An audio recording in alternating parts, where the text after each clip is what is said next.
सगळ्यांना विनंती आहे की त्यांनी त्यांचे व्हिडिओ जे आहेत ते ऑफ करावेत, बंद करावेत आणि त्यांनी स्वतःला म्यूटही करावं. म्हणजे मग बँडविड्थचा इश्यू येणार नाही. आत्ता जसं मध्ये थोडासा आवाजामध्ये थोडं गडबड होत होती, तर तशी होणार नाही. त्यामुळे सर्व लोकांना विनंती आहे, सर्व श्रोत्यांना, सर्व माझ्या मित्रांना, खगोलशास्त्रावरती प्रेम करणाऱ्या आपल्या सर्वांनाच आणि यशवंतराव प्रतिष्ठान आणि मराठी विज्ञान परिषद यांचा मी आभारी आहे. कारण त्यांनी काही महिन्यांपूर्वी भाषण देण्यासाठी मला निमंत्रित केलं होतं, परंतु या करोनाच्या या गडबडीमुळे ते काही होऊ शकलं नाही. आणि मग परवा देशपांडेंचा फोन आला मला की आपण झूम वरती हे भाषण करूया किंवा इंटरनेट वरती करूया, फेसबुकवर करूया. आणि मग त्यातून हा आजचा विषय मांडावा आणि ह्या माध्यमातून मांडावा असा हा विचार ठरला आणि त्यामुळे आपण सगळे इथे आता आहोत. तर सुरू करण्याच्या आधी पुन्हा एकदा विनंती, सगळ्यांनी आपल्याला स्वतःलाच म्यूट करावं. इथे आपल्या नावाच्या बाजूला लाल रंगाचा मायक्रोफोन आपल्याला दिसेल आणि व्हिडिओ सुद्धा स्वतःचा बंद ठेवावा, म्हणजे मग आवाज मध्ये कट होणार, ब्रेक होणार नाही. सर महाजनी सर, तुमचा व्हिडिओ सगळ्यांना दिसतोय का? पहिलं जरा बोललं तर. माझा व्हिडिओ दिसतोय का सगळ्यांना? सगळ्यांना व्हिडिओ दिसतोय? स्पॉटलाइटला तुमचा व्हिडिओ स्पॉटलाइटला घेतला तर बरं होईल. स्पॉटलाइटला घ्या सर. एक मिनिट. आता येतोय का व्यवस्थित? हा, एकदम क्लिअर आहे सर. क्लिअर आहे ना? Okay, thank you. फक्त सगळ्यांनीच कारण 70 लोक आता आपल्या पुन्हा एकदा बाकीच्यांनी व्हिडिओ बंद करावे. व्हिडिओचं हे बंद करा बाकीच्यांनी. पुन्हा एकदा व्हिडिओ आणि ऑडिओ सुद्धा बंद करा. बंद करा सगळ्यांनी. ऑडिओ आणि व्हिडिओ बंद करा. हा, दोन्ही पण बंद करायला लावा. Okay okay okay. सर्वांना, सर्व श्रोत्यांना प्लीज जरा ऑडिओ आणि व्हिडिओ बंद करा आपला. हा, म्हणजे मग बँडविड्थचा प्रॉब्लेम येणार नाही. Deshpande sir, thank you very much. धन्यवाद तुम्ही इंट्रोडक्शन करून दिल्याबद्दल. आणि आजचा जो विषय आहे तो विषय असा आहे की चांद्रयान 2 आणि चंद्रावरचं पुढचं संशोधन या संदर्भामध्ये काही थोडक्यामध्ये काही गोष्टी मांडाव्यात असं मला वाटतं. कारण आपल्याकडे वेळ फार नाही आहे, त्यामुळे थोडक्यामध्ये काही गोष्टी मी मांडतो, ज्याच्यावरती डिटेल सेशन्स मी घेत असतो. तुम्ही केव्हाही नंतर कॉन्टॅक्ट करू शकता. तर चांद्रयान 2 सगळ्यात महत्वाची गोष्ट अशी आहे की चांद्रयान 2 हे आपण का पाठवलं, पहिली गोष्ट म्हणजे. आणि दुसरी गोष्ट अशी आहे की ते चांद्रयान 2 हे का पडलं. आता ह्या दोन सगळ्यात महत्वाच्या गोष्टी आहेत. आणि भारत या क्षेत्रामध्ये का शिरतोय, काय त्याच्या मागचं भूमिका आहे, तर ह्या दोन महत्वाच्या गोष्टी यांनी मी सुरुवात करतो. आणि मग आपल्याला जसा जसा वेळ उपलब्ध असेल त्याप्रमाणे आपण बघूया की मग जगामध्ये काय चाललंय आणि सगळेच देश आता अचानक चंद्राकडे का वळत आहेत. इतक्या वर्षामध्ये 25-30 वर्षाची गॅप होती आणि त्या वर्षांमध्ये काहीच झालं नाही चंद्राच्या संदर्भात. आणि अचानक लोक सगळेजण चंद्रावरतीच जाण्यासाठी प्रयत्न चाललाय. चायनाचा चाललाय, इस्रायलचा चाललाय, युरोपियन स्पेस एजन्सी, नासा तर ऑलरेडी आहेच, आणि आता भारतही. तर ह्याचं कारण काय या सगळ्याचं, तर ते आपण बघूया. एक छोटासा स्लाइड्स माझ्या बरोबर राहतील, म्हणजे आपल्याला थोडंसं एक व्हिज्युअल त्याच्या मागणं कळत राहावं अशी माझी भूमिका आहे, बाकी काही नाही. तर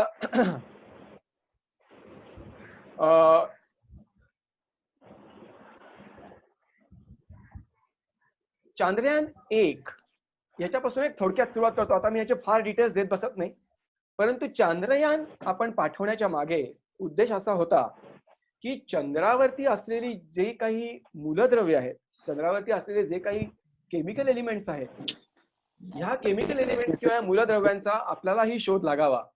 आणि चंद्रावरती पाणी आहे का, तर पाण्याचा शोध लागावा. कारण पाणी असेल तर अनेक गोष्टी करता येऊ शकतात पुढे त्या ग्रहावर. म्हणजे पुढे जर का मानवाला त्या ग्रहावरती राहायचं असेल जाऊन, तर पाणी हे आवश्यक. ऑक्सिजन एक वेळ नसला तरी सुद्धा चालू शकेल, पण पाणी पाहिजे. ऑक्सिजन आपण आपल्या सिलेंडर्स मधून नेऊ शकतो, पाण्याचा मात्र मोठा प्रश्न असतो. आणि ह्या दोन महत्वाच्या गोष्टींसाठी चांद्रयान 1 ची निर्मिती आपण भारतामध्ये केली. पूर्णपणे भारतीय बनावटीचं PSLV रॉकेट आणि मग त्याच्यानंतर जिओसिंक्रोनस ऑर्बिटमध्ये आपण चांद्रयान 1 हा उपग्रह किंवा हे अंतराळयान म्हणूया आपण सोडलं. ते अत्यंत यशस्वीरित्या पृथ्वीभोवती फिरून काही त्यांनी त्याला ऑर्बिट्स म्हणतात, GTO Jio synchronous transfer orbit म्हणतात. आणि या अशा ऑर्बिट्स मधनं ते सक्सेसफुली यशस्वीरित्या आपण चंद्राकडे प्रक्षेपित केलं. चंद्राच्या भोवती ते फिरत राहिलं. चंद्राने त्याला बरोबर आपल्या कक्षेमध्ये पकडलं आणि चांद्रयानाने अनेक महत्वाच्या गोष्टी शोधून काढल्या. त्याच्यामध्ये पाणी आहे. चंद्राच्या उत्तर गोलार्धामध्ये चंद्राच्या जिथे क्रेटर्स आहेत किंवा जिथे विवर आहेत चंद्रावरती, त्या विवरांमध्ये आतमध्ये पाणी आहे.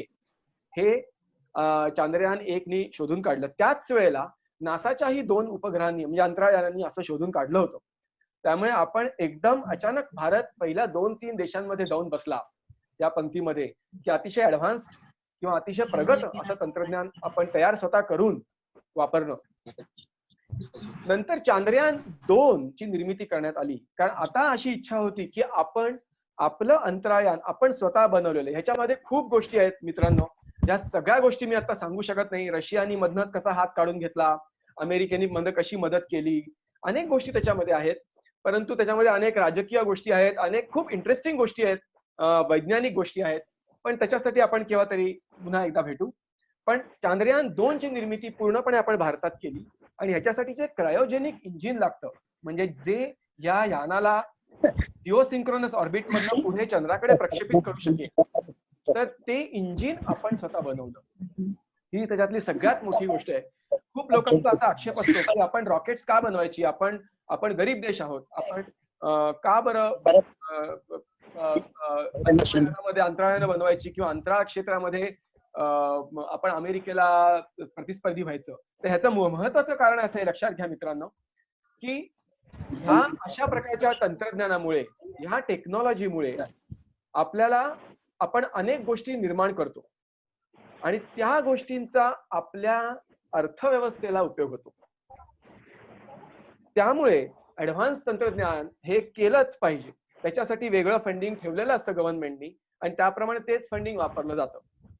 त्यामुळे अंतराळ विज्ञान, खगोल विज्ञान ही जी सगळी ऍडव्हान्स्ड सायन्सेस आहेत, ह्या सायन्सेसचा पाठपुरावा आपण केला नाही तर आपल्या देशामध्ये आधुनिक तंत्रज्ञान कधीच निर्माण होणार नाही.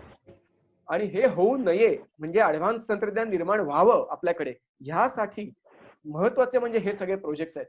आता याच्यामध्ये चांद्रयान 2 आहे, आता मंगळयान येईल, त्याच्यानंतर गगनयान येईल, मंगळयानचे दुसरे भाग येतील, काही दुसऱ्या सेक्शन्स येतील, अनेक गोष्टी पुढे होतील. आपलं स्वतःचं अंतराळ स्थानक असणार आहे, ज्याच्यावरती आता नुकताच माझा एक लेख प्रसिद्ध झाला, पण त्याच्यावरती आपण आता बोलू शकत नाही, पण पुढे केव्हा तरी आपण बोलू.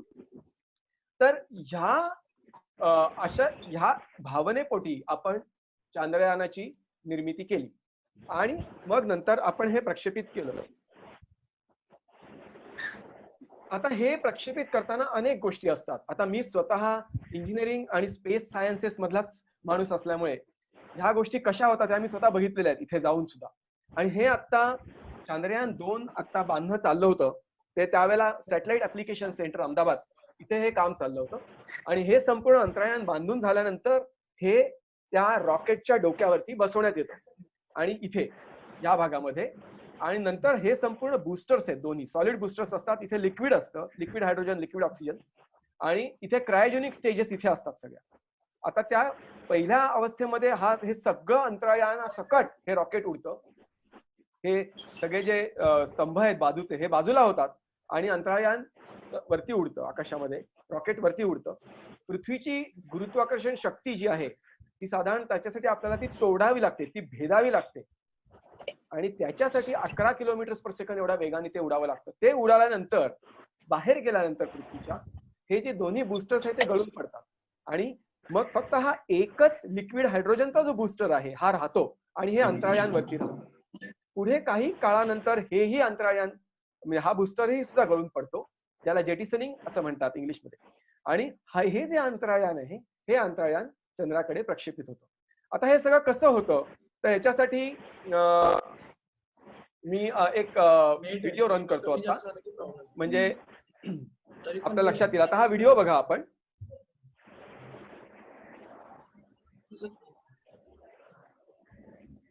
Start in T-10 seconds. 10, 9, 8, 7,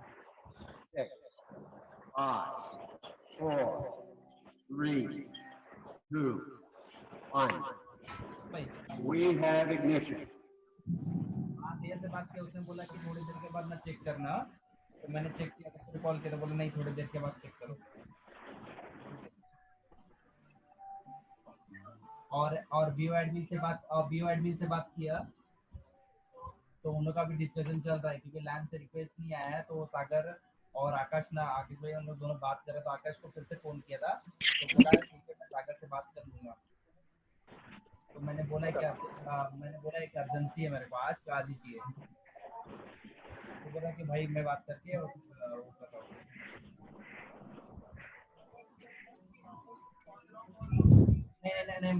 नहीं पूछा अभी तो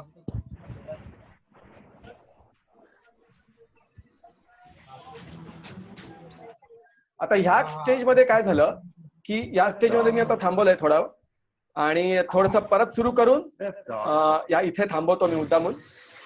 आता ह्या स्टेज मध्ये काय होतं की आता हे अंतराळयान पृथ्वीच्या भोवती जिओसिंक्रोनस ऑर्बिट मध्ये फिरायला लागेल आणि त्यानंतर पृथ्वीची कक्षा भेदून ते चंद्राच्या कक्षेकडे जायला लागतं आणि मग चंद्र त्याला अट्रॅक्ट करतो, चंद्र त्याला आपल्या गुरुत्वाकर्षण शक्तीने खेचून घेतो। आता ते कसं घेतो ते आपण लगेचच बघूया।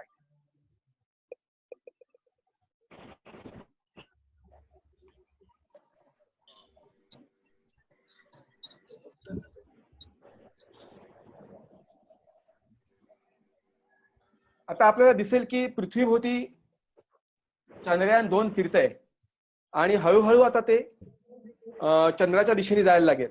त्याची कक्षा जी असते ती वाढवली जाते, जास्त लंबवर्तुळाकार केली जाते आणि काही क्षणांच्या नंतर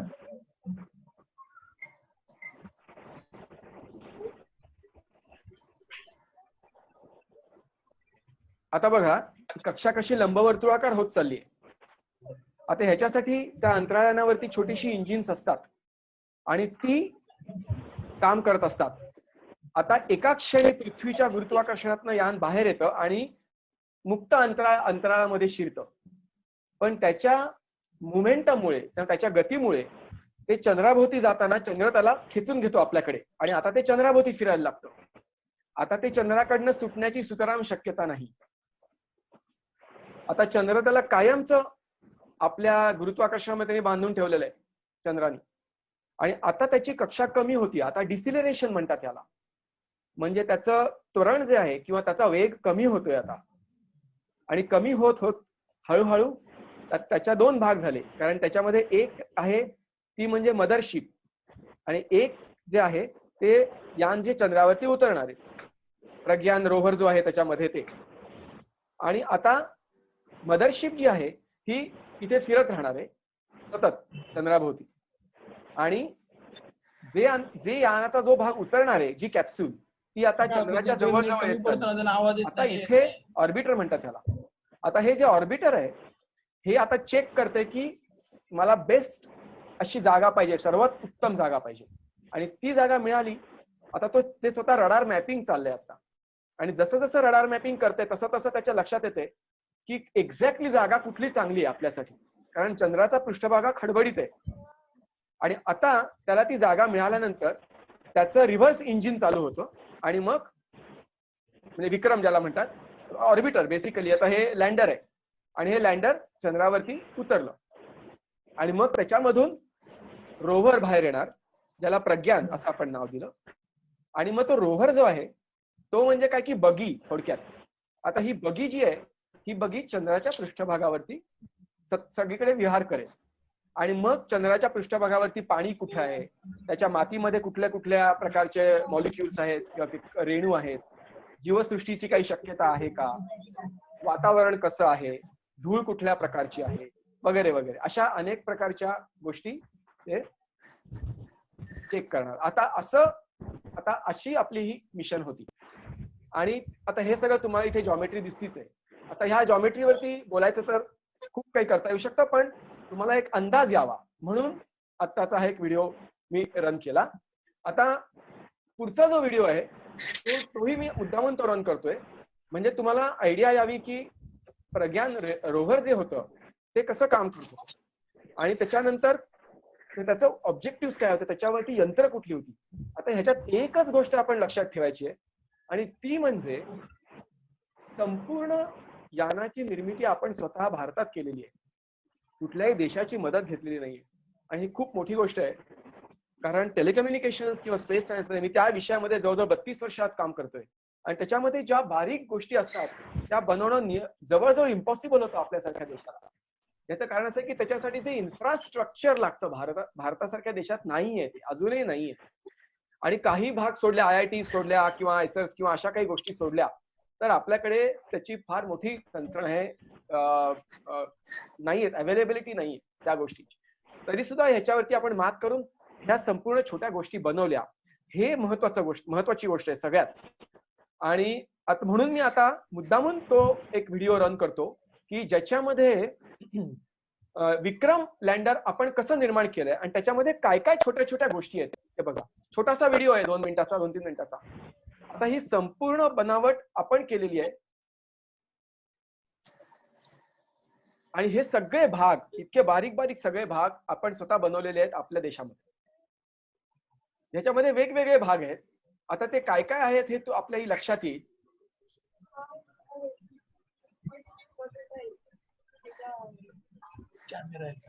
आता ह्याच्यामध्ये अनेक प्रकारचे कॅमेरे आहेत आणि कॅमेरे कशा करतायत तर ह्या अंतराळयानाला उतरायचंय त्यावेळेला उतरताना त्याला त्याची जागा काय आहे, तिथे उंची किती आहे, तिथे कुठल्या प्रकारचे खड्डे आहेत, क्रेटर्स आहेत, कुठल्या प्रकारच्या दर्या आहेत, हे सगळं आपल्याला कळायला पाहिजे. कुणीतरी व्हाईटबोर्ड ऑन केलाय, प्लीज आपला व्हाईटबोर्ड ऑफ ठेवा आणि स्क्रीनवरती कुठल्याही प्रकारच्या रेघोट्या मारू नका. Okay, thank you. हा, आता हा जो कॅमेरा दिसतोय आपल्याला, हा इथे अल्टिमीटर दिसतोय, हा उंची मोजतोय.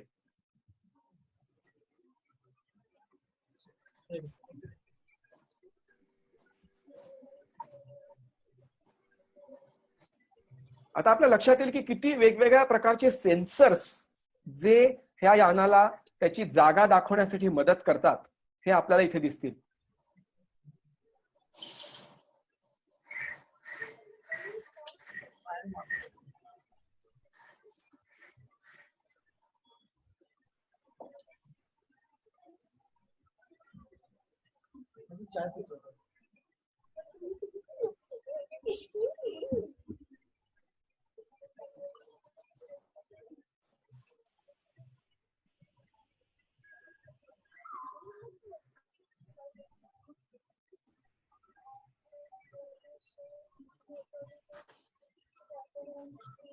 आता हे लँडर जे होतं हे प्रचंड वेगाने, ऑफकोर्स त्याचा वेग प्रचंड असतो कारण तो एका ग्रहावरून दुसऱ्या ग्रहावरती ते चाललंय.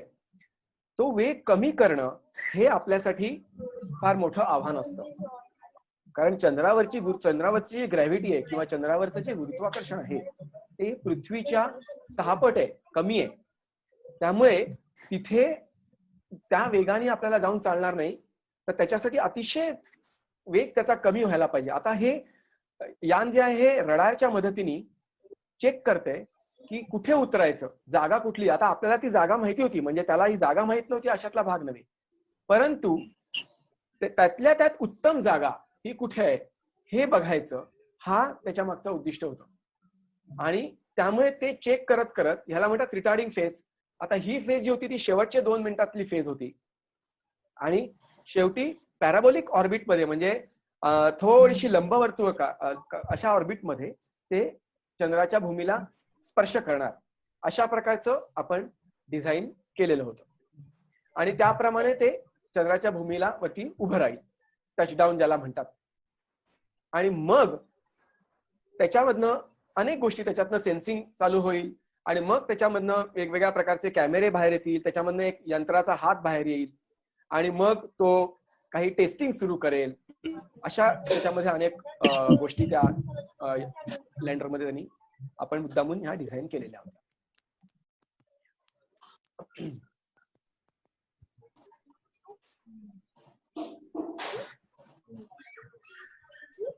आता हे झाल्यानंतर ह्याच्या पुढची स्टेज काय होती, तर ह्याच्या पुढची जी स्टेज होती ती म्हणजे प्रज्ञान. आता प्रज्ञान आपण बघूया.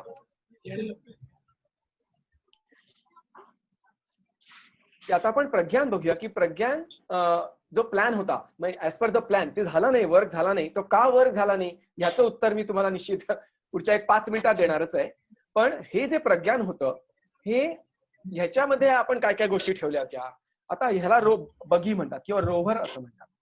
आणि हे जे रोव्हर्स असतात हे आता नवीन नाही आहेत. म्हणजे नासानी हे रोव्हर्स अनेक वर्ष मंगळावरती पाठवलेले आहेत अशा प्रकारचे. आणि त्याला जनरली 6 चाकं असतात, कधी कधी 8ही चाकं असतात. आणि वेगवेगळ्या प्रकारच्या गोष्टी त्याच्यामधनं आपण साध्य करत असतो. म्हणजे त्याच्यामधनं सॉइल त्याच्या माती गोळा करणं, त्याच्यामध्ये पाण्याचा अंश असेल तर पाण्याचा अंश गोळा करणं, काही जीवसृष्टी असेल तर त्या जीवसृष्टीचे अवशेष किंवा मायक्रो ऑर्गॅनिझम्स गोळा करणं, त्यांचे फोटोग्राफ्स काढणं, अतिशय हाय रिझोल्युशन फोटोग्राफ्स काढणं. हाय रिझोल्युशन म्हणजे किती, तर आपण समजा 1 रुपयाचं नाणं चंद्रावरती ठेवलं तर आपल्या दुर्बिणीतनं पृथ्वीवरच्या ते दिसू शकलं पाहिजे इतकी हाय रिझोल्युशन निर्माण करायचा आपण प्रयत्न या कॅमेऱ्याच्या मदतीने केला होता.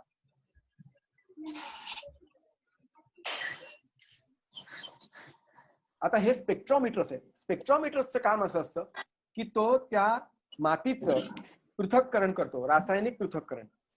आणि त्यामुळे त्या मातीमध्ये सोनं आहे का, त्या मातीमध्ये चांदी आहे का, हिरे आहेत का, कोळसा आहे का, लोखंड आहे का, कुठल्याही गोष्टी म्हणजे ह्या गोष्टी आहेत का, तर हे गोष्ट हे शोधण्याचं काम तो रोव्हर हे करत असतो, म्हणजे रोव्हर करत राहतो. आणि तो त्या स्पेक्ट्रोस्कोप किंवा स्पेक्ट्रोग्राफीच्या मदतीने करत असतो.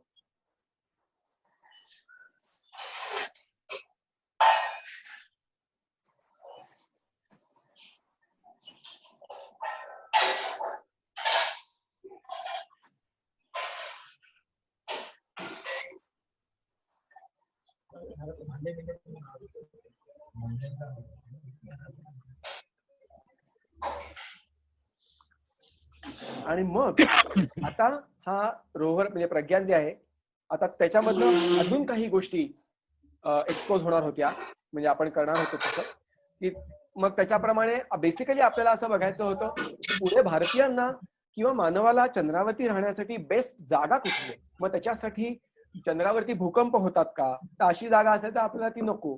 चंद्रावरती माती फार भुसभुशीत आहे का, असं असेल तर तिथे आपण बिल्डिंग कशा बांधणार. मग पाण्याचा अंश खूप जास्ती आहे का, मग तिथे दलदल निर्माण होऊ शकते का, कारण हे सगळं दक्षिण गोलार्धामध्ये चंद्राच्या चाललेलं आहे. तर तसं असेल तर तिथे पण आपल्याला ती जागा आपल्याला उपयोगी नाही. अशा प्रकारे अनेक गोष्टींचं आढावा घेण्याचं काम प्रज्ञान म्हणजे जो रोव्हर आहे तो करणार होता. अशी अनेक गोष्टी आपण त्याला सोपवल्या होत्या त्याच्याकडे. खरं म्हणजे आता बघा इथे दगड आहे, तर तो दगड आल्यानंतर त्या रोव्हरला असं प्रोग्राम केलेलं होतं की तो त्या दगडावरनं जाऊ शकेल. आता इथे रणगाड्यासारखी चाकं नाहीयेत. जर का तुम्ही बघितलं तर रणगाड्याला जसे पट्टे असतात ते ह्याच कारणासाठी असतात की तो कुठल्याही रफ अशा जमिनीवरून, जंगलांमधून, वाळवंटामधून, दगडांमधून तो जाऊ शकला पाहिजे रणगाडा. आता इथे आपण रणगाड्यासारखं गोष्ट आपण करू शकत नाही, कारण रणगाड्याचं वजन प्रचंड असतं. एवढं वजन आपल्या रॉकेटनी घेऊन जायचं वरती आकाशात फार अवघड आहे. मग ते होणार नाही.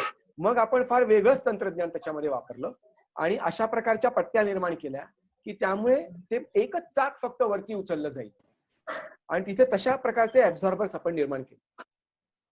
तर ही आपण म्हणजे अशा प्रकारच्या गोष्टी आपण ह्या सगळ्या मुद्दामून दाखवल्या का केल्या आपण. आता आपण सगळ्यात महत्वाचा जो मुद्दा आहे की हे पडलं का चांद्रयान. बाकीच्या सगळ्या गोष्टी टेक्निकल खूप बोलता येतील, मी अजून 6 तास त्याच्यावरतीच बोलत राहील. परंतु महत्वाची गोष्ट अशी आहे की पडलं का आहे. तर ह्याचं एक कारण असं आहे आणि अतिशय महत्वाचं कारण आहे. तर ते कारण मी आधी सांगतो आणि मग आपल्या गव्हर्नमेंट म्हणजे प्रेसिडेंटना आणि प्राईम मिनिस्टरना जे पत्र दिलं गेलं ते पत्राची कॉपी माझ्याकडे आहे. ती कॉपी मी तुम्हाला आज इथे जाहीर दाखवतो. याचं मुख्य कारण होतं बघा की ज्यावेळेला एखादा उपग्रह दुसऱ्या ग्रहामध्ये शिरत असतो वातावरणातनं, त्यावेळेला त्याचा वेग थोडा थोडा कमी केला जातो. खूप जास्त कमी झाला तर तो उपग्रह पेटू शकतो. असं कुठे झालं तुम्ही सांगू शकाल? कुणाला कल्पना आहे? ही चूक आपण केलेली आहे, म्हणजे मानवाने केलेली आहे. आणि कल्पना चावलाचा जो मृत्यू झाला तो मृत्यू होण्याचं कारण हे होतं की स्पेस शटल कोलंबिया हे ज्या वेळेला पृथ्वीच्या वातावरणात शिरत होतं त्यावेळेला त्याचा वेग जेवढा अपेक्षित होता आणि त्याच्यासाठी एक कोन असतो, एक अँगल असतो, त्या ग्रहाच्या सर्कम्फरन्स म्हणजे परिघाशी होणारा एक टँजंटचा, एका स्पर्शिकेचा एक अँगल असतो. आणि हा अँगल जर का नाही घेता आला तर ते अंतराळयान कुठल्याही अँगलनी आत येऊ शकत नाही. आता जर का ते बळेबळेच आत आणायचा प्रयत्न केला तर तिथे इतकी प्रचंड घर्षण निर्माण होतं तिथे, आणि तिथे उष्णता इतकी प्रचंड निर्माण होते की ते पेटतं. आणि एक्झॅक्टली हेच झालं. कोलंबिया अंतराळयान पेटलं. आता त्याच्यातल्या काही टाईल्स होत्या ज्या उष्णतेला रोध करतात, उष्णता विरोधी असतात. त्यातल्या काही टाईल्स पडल्या होत्या, हे बरोबर आहे, उडतानाच पडल्या होत्या आणि ते लोकांनी बघितलं होतं. परंतु आता दुसरा आपल्याकडे एक ऑप्शनच नव्हता त्यावेळेला त्यांना खाली आणण्यासाठी. आणि ही सुद्धा गोष्ट घडली त्याच्यामध्ये. आणि त्या दोन्हीचा असा एक परिणाम जो झाला तो फार वाईट झाला, सगळ्यांना माहिती आहे. आता इथे तसा परिणाम होऊ नये चंद्राच्या कक्षेमध्ये, याच्यासाठी आपण काळजी घेतली होती. चंद्राला वातावरण नाही हे एक महत्वाची आणि ऍडव्हान्टेजस अशी गोष्ट आहे. पण त्याच्या बरोबर दुसरी गोष्ट अशी की त्यामुळे वेग आपल्याला फार जास्त प्रमाणात कमी करायला पाहिजे. आता आपण जसा जसा वेग कमी करत आणला तो ज्या वेळेला, आता तुम्ही बघितलंही असेल त्यावेळेला टीव्हीवरती लाईव्ह प्रक्षेपण होतं आणि तुम्ही ते ग्राफ्स बघितले असतील, तर ते ग्राफ्स जे होते त्याच्यामध्ये एक टॉलरन्स बँड होता, म्हणजे 2 लाईन्स होत्या. त्या 2 लाईन्सच्या मधून एक रेषा चालली होती. ती जी रेषा होती ती आपलं अंतराळयान होतं जे चंद्रावर उतरणार होतं. पण तुम्ही जर का नीट बघितलं असेल तर शेवटच्या 2 किलोमीटर वरती असताना ती रेषा तिथे गायब झाली आणि तिथे काहीतरी गडबड झाली. तर तिथे काय गडबड झाली, आता बघा किती साधी गडबड होती बघा. आता तुम्ही असं कल्पना करा की तुम्ही गाडी चालवताय, कार चालवताय, आणि कार चालवत तुम्ही रस्त्यावरनं सरळ चाललेला आहात. आता तुम्ही अचानक ब्रेक दाबलात तर काय होईल, तर तुमची गाडी उलटी होईल पुढे. याचं कारण असं आहे, त्याला जे म्हणतात जडत्व किंवा इनर्शिया. ह्या इनर्शिया ही फिजिक्स मधली एक अतिशय मूलभूत फंडामेंटल प्रॉपर्टी आहे. ही सगळ्यांना कल्पना असणारच आहे. अगदी लहान, आज आपल्या ग्रुपमध्ये 10-11 वर्षापासूनची मुलं आहेत मला माहितीये, त्यांना सुद्धा ही प्रॉपर्टी माहितीये, इनर्शिया, जडत्व. आणि गाडी उलटी होणार आपली. त्यामुळे आपल्याला जर का गाडी थांबवायची असेल तर अतिशय हळू, म्हणजे ब्रेक हळूहळू दाबत दाबत जायला पाहिजे. अगदी हेच प्रिन्सिपल अंतराळयानाला सुद्धा लागू होतं. कारण फिजिक्सचे नियम किंवा विज्ञानातले नियम, फिजिक्स, मॅथमॅटिक्स आणि केमिस्ट्री आणि बायोलॉजी, ह्या विज्ञान जे प्युअर सायन्सेस ज्यांना म्हणतात, हे नियम संपूर्ण विश्वामध्ये सारखेच आहेत, सगळीकडे तेच आहे. त्याला अपवाद आहेत, ब्लॅक होल्स आहेत किंवा गॅमा रे बर्स्ट आहेत, पण तो विषय आता आपण घ्यायला नको. तर त्यामुळे ह्या नियमानुसार अंतराळयानाचा वेग हळूहळू कमी व्हायला पाहिजे होता. तो झाला नाही. त्यामुळे काय झालं की अंतराळयान एका क्षणात उलट झालं. आता हे कुठे झालं, तर चंद्राच्या पृष्ठभागापासून 2 किलोमीटर अंतरावरती. 2 किलोमीटर अंतराचा अंदाज देण्यासाठी तुम्हाला सांगतो की आपल्यापैकी बऱ्याच जणांनी विमानाने प्रवास केलेला असेल, सगळ्यांनीच केलेला असेल. तर आपलं जे विमान असतं म्हणजे जम्बो जेट समजा आपण म्हटलं, तर ते जास्तीत जास्ती 10 किलोमीटर्स एवढं उंचीवरती जातं, त्याच्यावर जात नाही. 33 ते 35 हजार फूट. आता 10 किलोमीटर्स आणि 2 किलोमीटर्स हे एक तुम्हाला एक डोळ्यासमोर कल्पना यावी, मनात कल्पना यावी म्हणून मी सांगितलं. 2 किलोमीटरला आल्यावरती तो वेग जितका जास्त कमी करण्यात आला, तितका जास्त कमी करायला नको होता. आणि त्यामुळे काय झालं की ते अंतराळयान उलट झालं. आता उलट झाल्यानंतर काय झालं, त्याचे जे कॅमेरा होते, आता तुम्ही जे कॅमेरा बघितले, ते कॅमेरा काय करत होते, ते कॅमेरा त्यांना म्हणतात अल्टिमीटर्स, म्हणजे ते उंची मोजतात. यानाची चंद्रपृष्ठावरची उंची किती हे मोजण्याचं काम अल्टिमीटर करत होते. आता ते अल्टिमीटरचा जो कॅमेरा होता, लेन्स होती, ती होती चंद्राच्या पृष्ठभागाकडे. आता काय झालं, एका क्षणात अंतराळयान उलट झालं. मग काय झालं, अल्टिमीटरची लेन्स होती ती गेली आकाशाकडे. आता आकाशाकडे गेल्यानंतर त्या अल्टिमीटर कडनं येणारे जे रडार सिग्नल्स असतात ते परत येतील का अंतराळयानाकडे कुठे आपटून? नाही, ते अंतराळात निघून जाणार. आता ते अंतराळात निघून गेले म्हणजे ते परत आले नाहीत अंतराळयानाकडे. मग अंतराळयानाच्या कम्प्युटरनी काय त्याचं अनुमान बांधलं की अरे चंद्रभूमी अजून बरीच लांब आहे, वेग वाढवायला पाहिजे. आणि काय झालं, त्यांनी वेग वाढवला की काय होणार सांगा, प्रचंड वेगाने ते चंद्रपृष्ठावरती आदळलं आणि त्याचे तुकडे तुकडे झाले. साधारण 22 पेक्षा जास्त तुकडे झालेले आहेत. तर ही चूक जी झाली, ही चूक आज सगळ्या देशांनी केलेली आहे, नासाने सुद्धा केलेली आहे ही चूक. कारण नासाच्या स्पेसक्राफ्टचा अभ्यास आणि नासाचा प्रवक्ता म्हणून मी अनेक वर्ष काम केलेलं आहे आणि त्यामुळे नासाच्या अंतराळयानांचा अभ्यास मी 1978-79 पासूनच्या अंतराळयानांचा अभ्यास मी माझ्या 16 वर्षापासून म्हणजे 86 सालापासून सुरू केला. तर त्यांनी खूप वेळा ही चूक केलेली आहे आणि तीच चूक आपणही केली. आता ऑफकोर्स ह्याच्यामध्ये खूप काही बोलता येईल, इंजिनिअरिंगच्या मुद्दे समजा आणले तर, की मग आपण चारच अल्टिमीटर्स का बसवले, 6 का नाही बसवले, किंवा एकच का नाही बसवला. आता ह्या सगळ्या चर्चेमधनं काही फारसं निष्पन्न निघणार नाही. पण सांगायचा मुद्दा असा आहे की त्याचा जो कम्प्युटर होता तो ओव्हरलोड झाल्यामुळे त्या कम्प्युटरला तो वेग कमी करण्याचं जे काय फीडबॅक होता त्याला क्लोज लूप फीडबॅक सिस्टीम असं म्हणतात. कंट्रोल इंजिनिअरिंग मधला हा विषय आहे.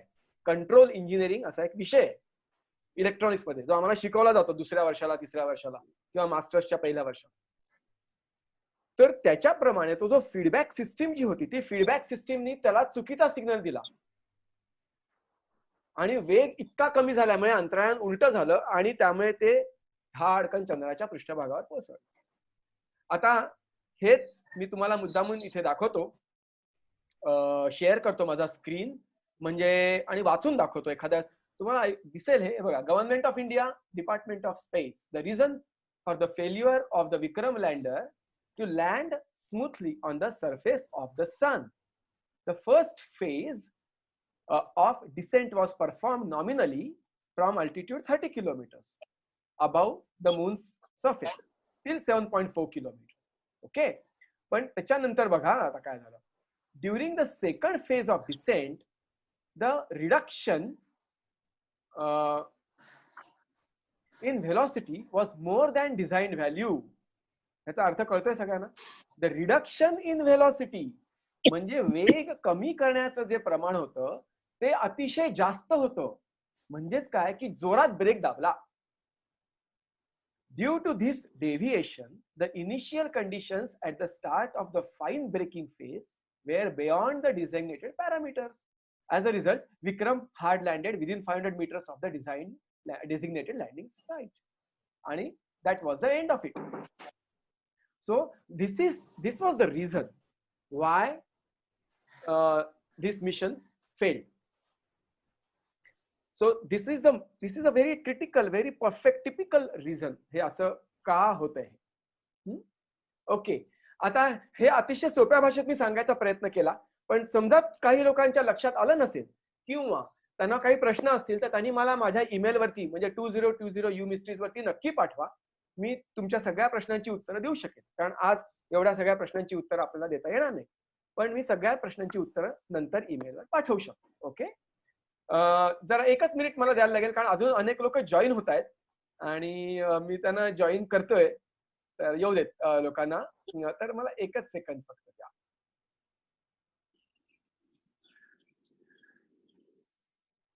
ओके, बरेच लोक आता एकदम अचानक जॉईन झालेत.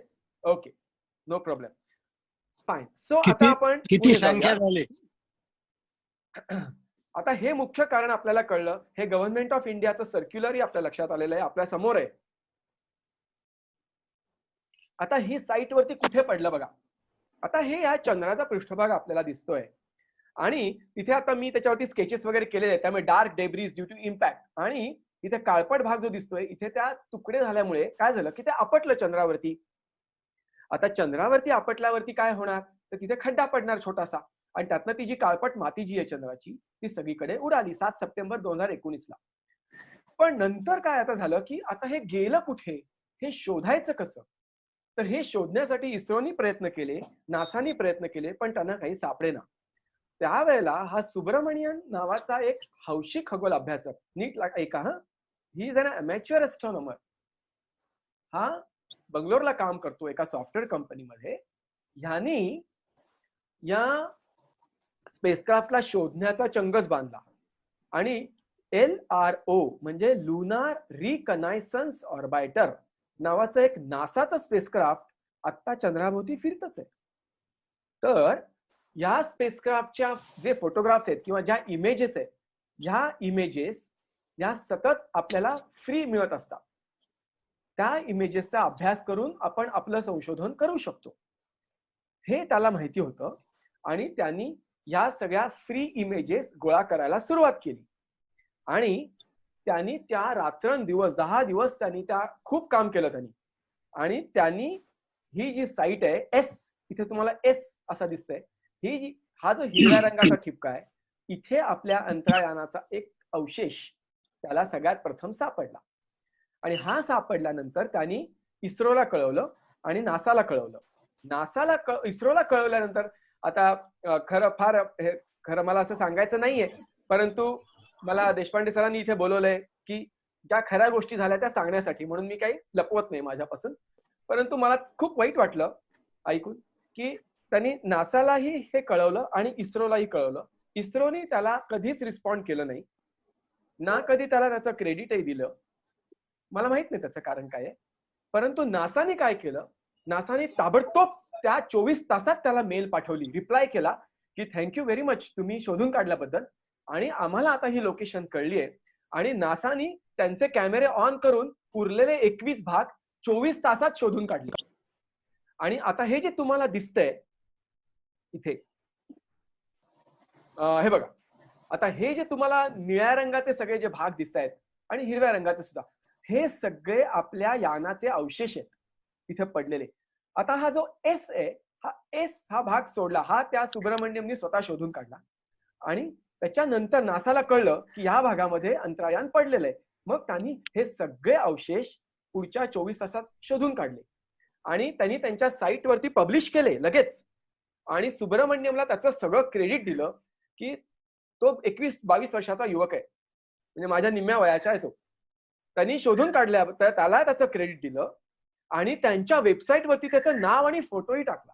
आजपर्यंत इस्रोनी त्यांच्या वेबसाईटवरती ही बातमी सुद्धा दिलेली नाहीये. याचं काय कारण आहे मला माहित नाही, इथे काही एक्सपर्ट्स असतील ते सांगू शकतील, पण ही सगळी अशी कथा आहे. आणि आता तो सुब्रमण्यम नासाच्याच प्रोजेक्टसाठी काम करतो, जसं मी नासाच्या प्रोजेक्टसाठी काम करतो तसंच तोही आता करायला लागलाय काम. आणि आम्ही हेच काम करतो की नासाचे जे आता बघा 2 गोष्टींमधला फरक तुम्हाला मुद्दामून सांगतो. तरुण मुलांसाठी तुम्हाला बदलायचंय हे सगळं, म्हणून तुमच्यासाठी सांगतो. जिथे जी तरुण मुलं बसली आहेत त्यांच्यासाठी मुद्दामून. आज अमेरिकेत संशोधन चाललंय, भारतातही संशोधन चाललंय, त्यांची मी तुलना करत नाही कारण त्यांची तुलना होऊ शकत नाही. पण ठीक आहे, नासाचं संशोधन चाललंय आणि इस्रोचंही संशोधन चाललंय. नासाचं जे संशोधन चाललंय ते संशोधन चालू असताना त्यांचा जो डेटा आहे तो सगळा लाईव्ह फुकट ठेवतात लोकांसाठी जगातल्या. लक्षात घ्या, आज एका मिशनची किंमत काही अब्ज डॉलर्स असते, हे लक्षात घ्या. हा डेटा नासा संपूर्णपणे फुकट ठेवते इंटरनेटवरती, नीट ऐका. आणि कुठलीही व्यक्ती जगातली, ती 10 वर्षाचा मुलगी असेल, मुलगा असेल, तिथनं 90 वर्षाचा मनाने तरुण असलेला एक सिनियर सिटीझन असेल, ते तो डेटा घेऊ शकतात आणि स्वतःचं संशोधन प्रकाशित करू शकतात आणि त्याचं क्रेडिट त्यांना स्वतःला मिळतं.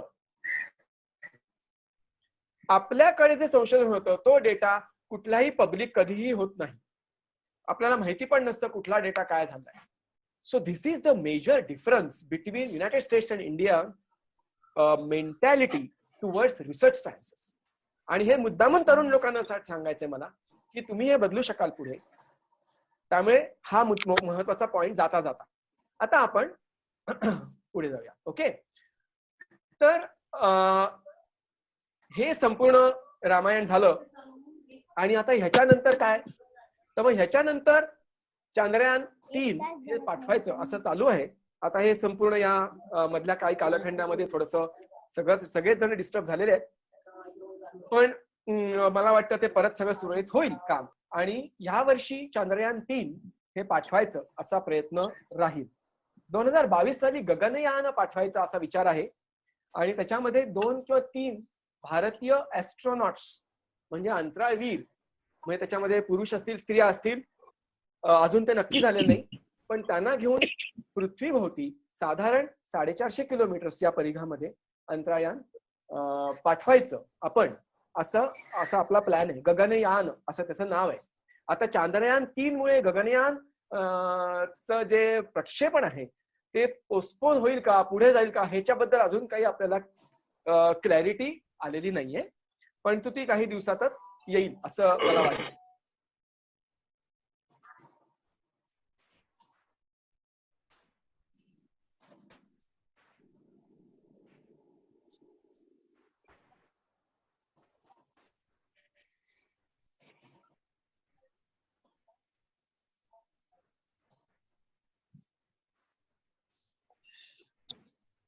आय एम सॉरी मध्येच एक फोन आला कुणाचा तरी, म्हणजे आपल्यापैकीच पार्टिसिपंट्स नाही यायचं असेल, पण तो मी घेऊ शकत नाही म्हणून मी त्यांना तेवढं कळवलं. I am sorry for that. आपण लगेचच पुढे जाऊया. तर त्यामुळे गगनयान आणि चांद्रयान 3 या 2 गोष्टींवरती आता सगळ्या जगाचं आणि आपलंही लक्ष असेल. आता याच्या पुढे जाताना मला मुद्दामून आपल्याला सांगायला आवडेल की आता चंद्राकडे का वळलेत, हा एक फार महत्वाचा मुद्दा आहे. आणि त्या मुद्द्यावरती थोडस बोलावं असं मला वाटतं की का बरं एकदम अचानक सगळे लोक कसे काय तिथे वळले, आणि काय आहे त्याच्यामध्ये एवढं स्पेशल की हे आता सगळं आपण सुरू करायचं ह्या सगळ्या गोष्टी. कारण ह्याच्यामध्ये अनंत प्रकारे पैसा खर्च होणारे अनेक गोष्टी आपल्या होणार आहेत. तर आपण बघूया आता त्याचं काय कारण आहे. आजपर्यंत अनेक मिशन्स चंद्रावरती गेलेले आहेत. 1959 पासून सुरुवात झाली आणि त्याच्यानंतर पहिल्यांदा अमेरिका आणि रशिया या त्याच्यामध्ये अग्रेसर होत्या. खरं म्हणजे पहिल्यांदा रशिया अग्रेसर होती, मग अमेरिका अग्रेसर होती, आणि त्याच्यानंतर अनेक मिशन्स या आपल्याला इथे दिसत आहेत की पाठवलेल्या आहेत. मग चीननी साधारण 1998-99 पासून पुढे आणि त्यांनी मग अंतराळयानं बांधायला सुरुवात केली. आणि चँग 1 हे अंतराळयान साधारण 2007 साली त्यांनी प्रक्षेपित केलं. आणि मग त्यांनी अनेक यानं प्रक्षेपित केली. आपलं चांद्रयान साधारण 2008 साली प्रक्षेपित झालं. असं करत करत मग चँग 2, चांद्रयान 2, आता हे सगळं पुढे चालू आहे. आता ज्या कंट्रीज आता पुढे आहेत म्हणजे ह्या विषयामध्ये काम करणार, त्याच्यामध्ये अमेरिका तर आहेच, चीन आहे, जपान आहे आणि भारत आहे. इस्रायल फार थोड्या प्रमाणामध्ये येऊन जाऊन असं आहे. रशिया मात्र पूर्णपणे ह्याच्यातनं आता बाहेर पडली असं वाटतंय सध्या तरी. त्यांच्याकडे जो इकॉनॉमिक क्रायसिसमुळे कदाचित असेल, त्यांच्या अर्थव्यवस्थेच्या या गडबडीमुळे. परंतु ब्राझील हा देश ह्या स्पर्धेमध्ये येण्याचा प्रयत्न करतोय आता. ओके, मला असं वाटतं की कोणीतरी आपल्यापैकी स्क्रीनवरती रेघोट्या मारते. जरा प्लीज आपला स्क्रीन तेवढं करू नका, बंद करू. हे बघा, ह्या कुणाच्या तरी रेघोट्या मारते, तर प्लीज स्क्रीनला काहीच तुम्ही स्क्रीनवरती कुठल्याही प्रकारच्या रेषा उघडू नका. ओके, सो हा चंद्र आपल्याला दिसतोय आणि आतापर्यंत इथे 12, 14, 16, 11, 17, 15 ही सगळी अंतराळयानं अमेरिकेची उतरलेली आहेत आणि 6 अंतराळयानं उतरली आणि त्याच्यामधनं 6 गुणिले 2 म्हणजे 12 लोक चंद्रावरती आतापर्यंत उतरले. त्याच्यामध्ये नील आर्मस्ट्रॉंग हा पहिल्यांदा उतरला ऑफकोर्स, मग बज ऑल्ड्रिन, आणि मग त्यांनी हे मेजरमेंट सगळे सुरू केले. की काय काय प्रकारे आपल्याला काम करता येईल, किंवा चंद्रावरची जमीन किती भुसभुशीत आहे, तिच्यावरती आपल्याला घर बांधता येईल का, त्याच्यावरती आपल्याला कारखाने उभारता येतील का, हे सगळं काम सुरू झालं. आणि हे सेस्मिक मेजरमेंट्स मला वाटतं तांत्रिक अडचणी लक्षात घेतात संक्षेपात आपण काहीतरी सांगावं उरलेलं जे आहे ते. हा सॉरी, परत सांगा सर. चंद्रायन हा, आपल्याकडे किती वेळ आहे सर?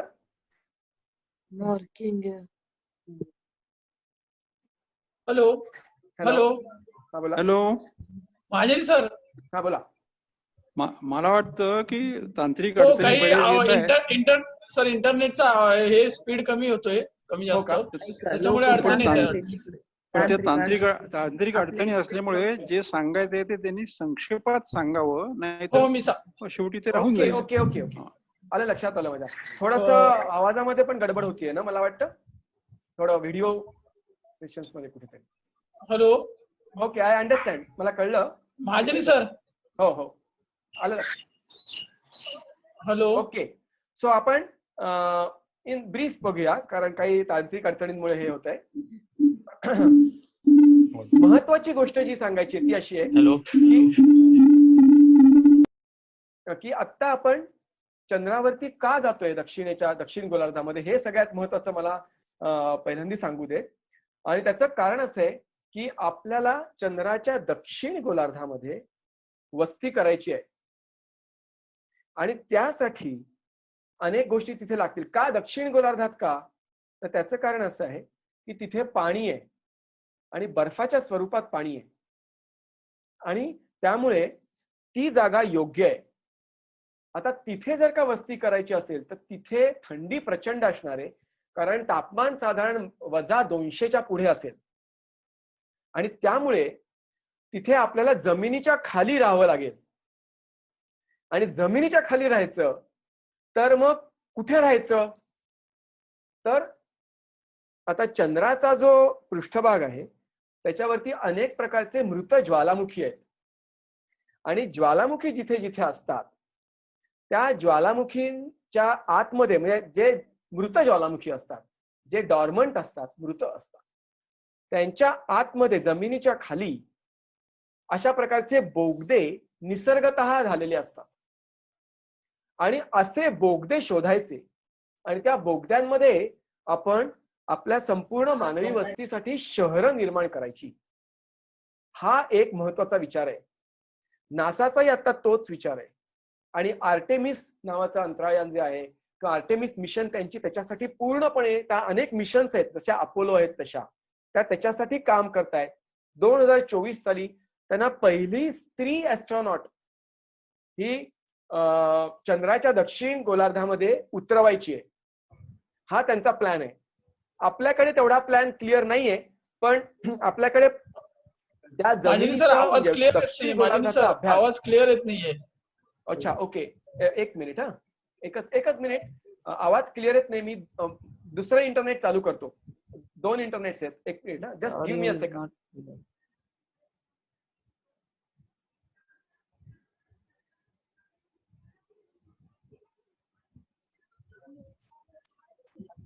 एक 2 मिनिटांनी परत महाजनी सर जॉईन होतील.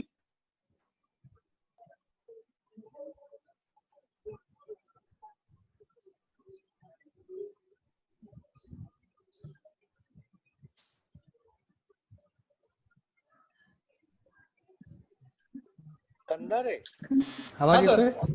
हा, येतोय सर. हॅलो. हा सर, येतोय सर. हा, तुम्ही को होस्ट झालात ना की हे सगळं तुम्हाला ऑपरेटिंग तुम्हाला करता येईल. तुम्ही को होस्ट. हो, पण ते त्यांनी त्यांच्याकडनं केलंय ना ते सगळं, त्यामुळे मला को होस्टला त्यांनी. हो, येतोय आवाज. हा, ओके. हा इंटरनेट थोडंसं स्क्रीन शेअर करायला लागलं की प्रॉब्लेम होतो. हो हो, कारण त्यांनी सांगितलं होतं मला की स्क्रीन लागले, स्क्रीन शिवाय होणार नाही सर. नाही, म्हणून त्यांनी फक्त बोलावं सर. काळे सरांनी जशी विनंती केली. छान समजतंय, बोलतायत चांगलं खूप. हॅलो. हो, मला लक्षात आलं. महाजनी सर. हो, मी ऐकतोय. हा, तर दत्ता बाळसराफ हे यशवंत चव्हाण पसितांचे कार्यक्रम प्रमुख आहेत. दत्ता बाळसराफ. तर ते तुमचं संपल्यानंतर समारोप पण ते दत्ता बाळसराफ करणार आहेत. हो. दत्ताभाऊ बाळसाहेब ते यशवंतराव परिषदेचे कार्यक्रमाचे प्रमुख आहेत. हो हो हो, काही हरकत नाही. Thank you very much. ओके. आणि I am sorry for this internet, पण हे कुठल्या तरी एक्सचेंज मधनं जो जातोय सिग्नल तेव्हा होतंय, मधनच थोडंसं हे होतंय. माझ्याकडचा सिग्नल मी आता बदलला, पण तो फुल दाखवतोय मला. Okay, anyway let us continue. So the point, interesting point जो आहे तो हा आहे, आणि मी तुम्हाला मुद्दामून हा स्क्रीन दाखवतो की हे शॅकल्टन क्रेटर जे आहे हे दक्षिण गोलार्धातलं क्रेटर आहे चंद्राचं. आणि आता मी एक व्हिडिओ रन करतो मुद्दामून की आपल्या लक्षात येईल की नक्की त्यांना कसं कुठे आपल्याला उतरायचंय. तर आता हे आपल्याला चंद्राच्या कला दिसत आहेत. आणि ह्या बघत राहा, आणि नंतर आपल्या असं लक्षात येईल की हे नासाच्या जे स्पेसक्राफ्ट आहे आता, लुनार रिकनायसन्स ऑर्बिटर नावाचं, तर ते त्यांनी ही संपूर्ण फोटोग्राफी घेतली. आता आपलंही अंतराळयान साधारण ह्याच परिसरामध्ये उतरणार होतं, आणि चंद्रयान 3 जे आहे तेही आपल्याला साधारण शॅकल्टन नावाचं जे क्रेटर आहे, त्यात हे शॅकल्टन क्रेटर आपल्याला आता इथे दिसतंय. तर इथेच आपलंही अंतराळयान उतरणार आहे. तर ह्या क्रेटर्स मध्ये आता बघा सावल्या दिसत आहेत तुम्हाला. आता ह्या ज्या सावल्या दिसत आहेत, चंद्राचा दक्षिण भाग आहे हा, म्हणजे चंद्रावरचा अंटार्क्टिका आहे. आणि या चंद्रावरच्या अंटार्क्टिकामध्ये आपल्याला असं दिसतंय की ही जी क्रेटर्स आहेत, जे विव्र आहेत, ही उल्कापातामुळे झालेली विव्र आहेत, आणि ह्या विव्रांमध्ये आपल्याला वस्ती करायची आहे. तर या विव्रांमध्ये पाणी दिसतंय आपल्याला. आता हे हिरव्या रंगाचं जे आहे हे पाणी म्हणजे बर्फ आहे, हे बर्फाच्या स्वरूपात पाणी आहे. आणि गंमत तुम्ही बघा की या सावल्या सतत फिरतायत, तुम्हाला दिसत आहेत, कारण हे 1 वर्षाचे फोटोग्राफ्स केलेले आहेत. सर अजून आवाज येत नाही क्लिअर. आता येतोय का? स्क्रीन शेअर करू नका सर. ओके, मला भूक लागली. Hello. Okay, hello. Okay, screen share करू नको का?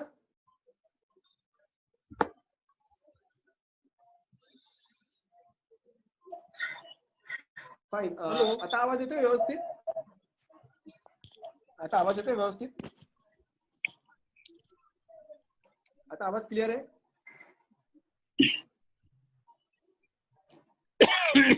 आता आवाज व्यवस्थित येतोय? हॅलो. हॅलो, आवाज येतोय व्यवस्थित? आता येतोय? आता आवाज येतोय? Am I clear? आता आवाज क्लिअर आहे? आवाज क्लिअर? आवाज क्लिअर आहे. हा, ओके. थोडं आणखी जवळून बोलत तर बरोबर ते आवाजाचं. ओके ओके, आता येतोय सर. हा, आता येतोय ना? हो हो हो. Okay okay okay. हा, तर हे जे शॅकल्टन क्रेटर जे आहे ना, तर ह्या क्रेटरमध्ये क्रेटरच्या जवळपास आपल्याला उतरायचंय, आणि ते आपलं मुख्य म्हणजे महत्वाचं ऑब्जेक्टिव्ह जे आहे ते आहे. आणि हे आपल्याला दिसेल की अशा प्रकारची घरं आपल्याला बांधायची आहेत. आता हे जे व्होल्कॅनिक डक्ट्स, ह्याला लाव्हा ट्यूब असं म्हणतात. म्हणजे तुम्ही जर का इंटरनेटवरती चेक केलं तर तुम्हाला सापडेल की लाव्हा ट्यूब काय असते. तर ही लाव्हा ट्यूब आपल्याला दिसतेय, आणि ह्याच्या आतमध्ये राहायचं असा प्लॅन आहे. आता पाणी आपल्याला इतक्या वेगवेगळ्या प्रकारे इथे आपल्याला दिसतंय. पाणी बघा केवढ्या प्रचंड प्रमाणात आहे. नॉर्थ पोल आणि साऊथ पोलला केवढं पाणी आहे बघा. त्यामुळे इथे आपल्याला राहायला काही प्रश्न येणार नाही. आता हे एकच कारण आहे का चंद्रावरती जाण्याचं? तर नाही. तर अशी अनेक कारण आहेत. तर कुठली आहेत? तर हे बघा, आता 5-6 कारण आहेत. एक म्हणजे आपल्याला चंद्राच्या पृष्ठभागावरचं पाणी हवंय आणि तिथे आपल्याला वस्ती करायची आहे. दुसरं म्हणजे आपल्याला तिथे मोठ्या मोठ्या दुर्बिणी उभ्या करायच्यात, आणि त्याच्यातून आपल्याला संपूर्ण विश्वाचा अभ्यास करायचा आहे. हे दुसरा पॉइंट झाला.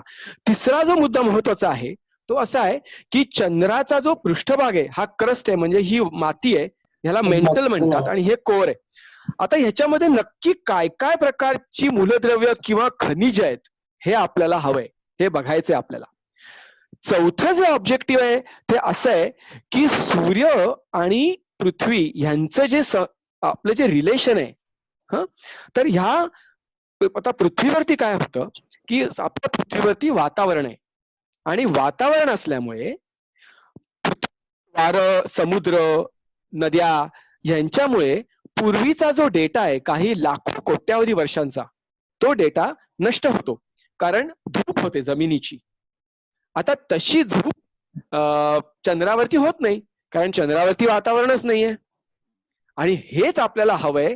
त्यामुळे चंद्राचा पृष्ठभागाचा आपण जर का नीट अभ्यास करू शकलो तर आपल्या पृथ्वीची निर्मिती कशी झाली, आपल्या सूर्यमालेची निर्मिती कशी झाली ह्याची पूर्ण डिटेल्ड अशी माहिती ही चंद्राच्या पृष्ठभागामध्ये दडलेली आहे. आणि ती माहिती आपल्याला हवी आहे आणि म्हणून आपण चंद्राचा अभ्यास करायचा. त्यासाठी हे आता जो हा प्रकार चाललाय तो सगळा चालू राहील. तर अशा या महत्वाच्या काही गोष्टी आहेत की ज्या मुद्दामून मी म्हणजे मला असं वाटलं की आपल्यासमोर मांडाव्यात. ह्याच्यामध्ये काय काय संशोधन होणार आहे तर ह्याच्यासाठी सगळे प्रयत्न आता आपल्याकडे चालू आहेत. तर हे थोडक्यात मला वाटलं की काही या गोष्टी बोलाव्यात आपल्याशी. ऑफकोर्स ह्याच्यामध्ये खूप काही सांगण्यासारखं आहे. खूप गोष्टी मी आता बोलू शकलो नाही कारण वेळेचा अभाव आहे किंवा थोडंसं इंटरनेट कनेक्शन मध्ये थोडे प्रॉब्लेम्स आहेत.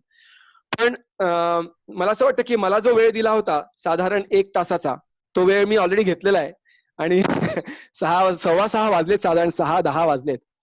तर मला असं वाटतं की देशपांडे सर आता पुढे माझ्याकडे वेळ आहे. निरोपसाठी दत्ता बाळसराफ बोलतील. हो हो, तुमचा ईमेल ऍड्रेस द्या. हो हो, आणि हा माझा फोन नंबर इथे आहे आणि माझा ईमेल ऍड्रेस तर सगळ्यांकडे आहेच आता, कारण तुम्ही मला पाठवलेले आहेत ईमेल्स. आणि हे वेगवेगळे उपक्रम मिल्की वे सिटीझन्स या संस्थेतर्फे होत असतात. आता दर मंगळवारी माझं एक फ्री सेमिनार असतो, दर मंगळवारी संध्याकाळी 7 वाजता, युनिव्हर्स मिस्ट्रीज. ह्याच्यावरती दर मंगळवारी मी वेगवेगळ्या विषयावरती बोलतो आणि जगातनं म्हणजे अगदी म्हणजे बिहार पासून न्यूयॉर्क पर्यंत सगळे लोक जॉईन होतात त्याच्यात. आणि तुमच्यापैकी ज्यांना इंटरेस्ट असेल तुम्ही जॉईन होऊ शकता. ऍस्ट्रॉनॉमी अँड यू ह्याच्यामध्ये कोर्सेस कंडक्ट केले जातात. हे सगळं ऑनलाईन होतं, सगळं झूम वरती होतं, सगळं ऑनलाईन होतं. तुम्ही या कोर्सेसनाही रजिस्टर होऊ शकता. काहीतरी नाममात्र फी आम्ही घेतो, परंतु त्याच्यामधनं अनेक गोष्टी, अनेक वेगवेगळ्या गोष्टी आपल्या समोर मांडल्या जातात. आणि सिम्फनी ऑफ स्टार्स हा युट्यूबचा चॅनल आहे. हा चॅनल आता सुरू होईल. ह्याच्यामध्ये वेगवेगळ्या प्रकारच्या गोष्टी म्हणजे अंतराळ कथा, या सत्यकथा ह्या आम्ही लोकांसमोर मांडणार आहोत, जगातल्या सगळ्यांसमोर. इंग्लिशमध्ये असतील ह्या गोष्टी, परंतु आपण सगळेजण इथे जॉईन होऊ शकता. आणि हा जो फोटो आहे की चंद्राबद्दल मला जास्त इंटरेस्ट होता, कारण इथे तुम्हाला माझा फोटो दिसतोय आणि बाजूला जे माझ्या गृहस्थ आहेत ते आहेत बज ऑल्ड्रिन, जे चंद्रावरती उतरले 1969 साली नील आर्मस्ट्रॉंग बरोबर. आणि ही जी ऑब्झर्वेटरी दिसतीये ही ऑब्झर्वेटरी मी बांधलेली आहे, कारण मी ऑब्झर्वेटरी बांधतो जगामध्ये. तर ही थायलंडला ऑब्झर्वेटरी बांधल्यानंतर त्याचं उद्घाटन करण्यासाठी बज ऑल्ड्रिनना बोलवलं होतं. आणि माझं नशीब चांगलं होतं की मला त्यांच्याबरोबर 6 दिवस राहायला मिळालं. त्यांच्याबरोबर जेवण खाण राहणं सगळं त्यांच्याबरोबर होतं आणि त्याच्यामधनं खूप गोष्टी मला शिकायला मिळाल्या त्यांच्याकडनं. तर मुद्दामून आपल्या समोर या काही गोष्टी मांडल्या. तर मला असं वाटतं की मी इथे थांबतो आणि सर आपण सूत्र हातात घ्यावी आणि समारोप करा. दत्ता बाळसराफ यांना नाही प्रश्न विचारतो ना, प्रश्न काही घ्या ना. हा, काही कोणाला काही प्रश्न विचारायचे असतील तर ते विचारू शकतात. हो, आणि प्रश्न ऍक्च्युली मला बरेच आलेले आहेत, म्हणजे बरेच प्रश्न आहेत इथे. फक्त एवढे सगळ्या प्रश्न, 2 प्रश्न घ्या, 2. एकच मिनिट.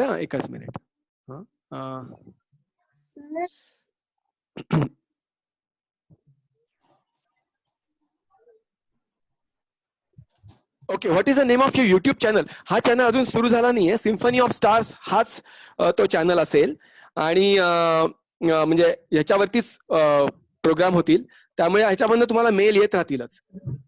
ओके, अजून प्रश्न?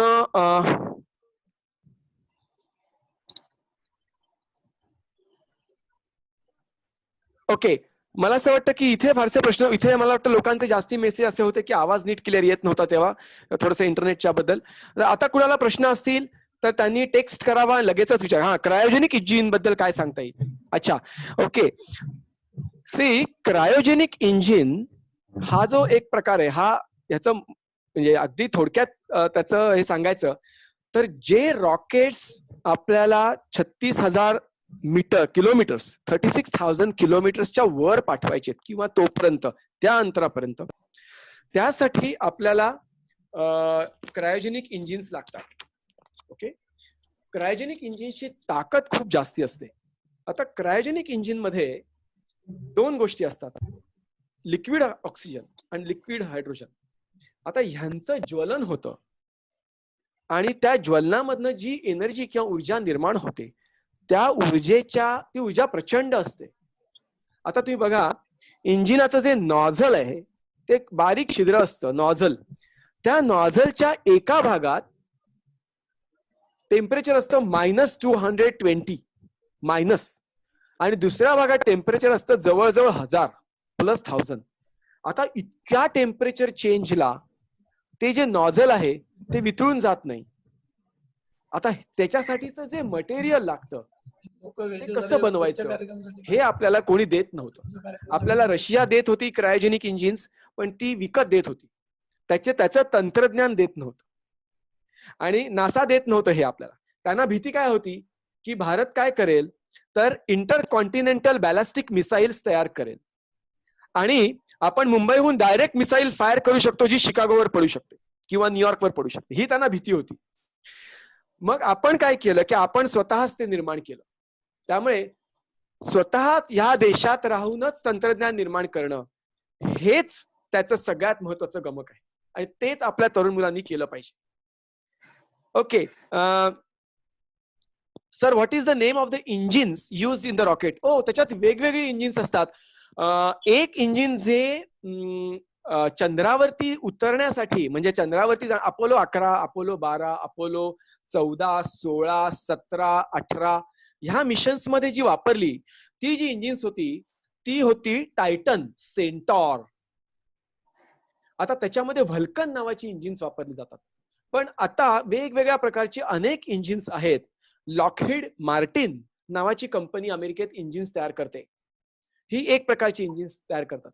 ख्रायसलर नावाची कंपनी जी आहे ती दुसऱ्या प्रकारची रॉकेटची इंजिन्स तयार करते. So there are various kinds of engines which खूप आहेत, प्रचंड प्रमाणात इंजिन्स तयार होतात. Okay, how can we log in to your webinar? हे मी तुम्हाला ईमेल पाठवीन, तुम्ही मला रिप्लाय करा आणि मग ते करता येईल. Okay sir, which was the first rocket to be launched on the moon? Fantastic. So first rocket जे होतं ती अपोलो मिशन्स मधली रॉकेट्स होती. अपोलो 7 हे जे होतं हे चंद्राभोवती प्रदक्षिणा घालत होतं. अपोलो 8 ह्यांनी पण चंद्राभोवती प्रदक्षिणा घातल्या. अपोलो 8 मध्ये माणसं होती. अपोलो 9, अपोलो 10 ह्या सगळ्या टेस्ट मिशन्स होत्या आणि अपोलो 11 मधनं माणसं चंद्रावरती उतरली, म्हणजे आर्मस्ट्रॉंग आणि ऑल्ड्रिन चंद्रावरती उतरली. Okay, there is a question, sir when was the last supernova seen? हा प्रश्न जो आहे ओंकार, हा मी आत्ता घेत नाही कारण आपला आत्ताचा विषय वेगळा आहे. पण सुपरनोव्हा बद्दल मी नक्की बोलीन. तू सेमिनारला ये, मी नक्की बोलीन त्या याच्यावर.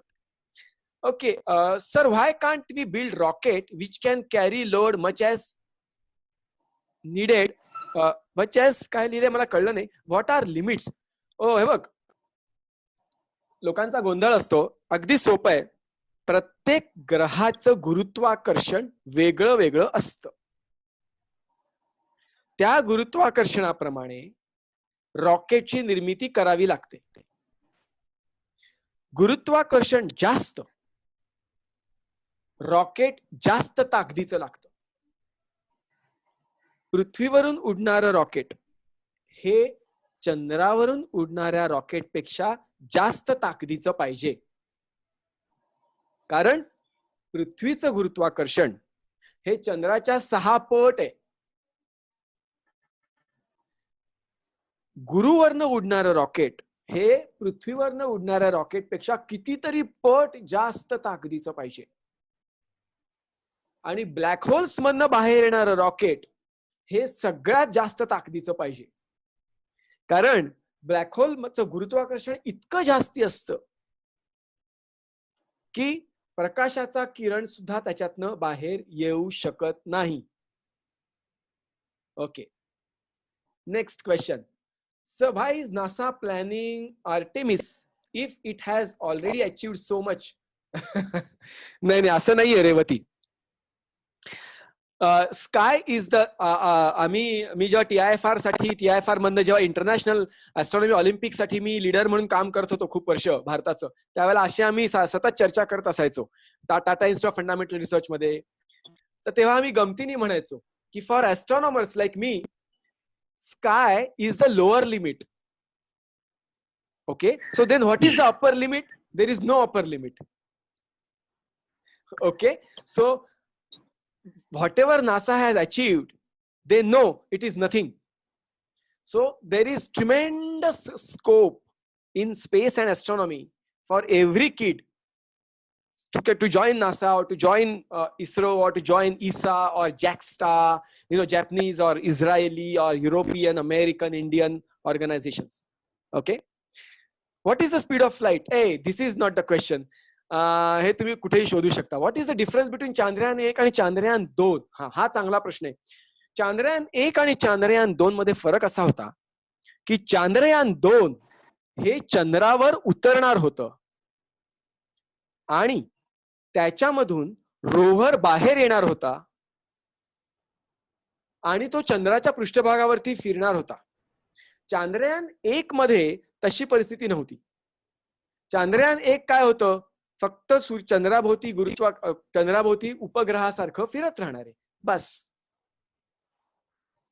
त्यामुळे चांद्रयान 1 आणि चांद्रयान 2 मध्ये प्रचंड फरक आहे तंत्रज्ञानाचा.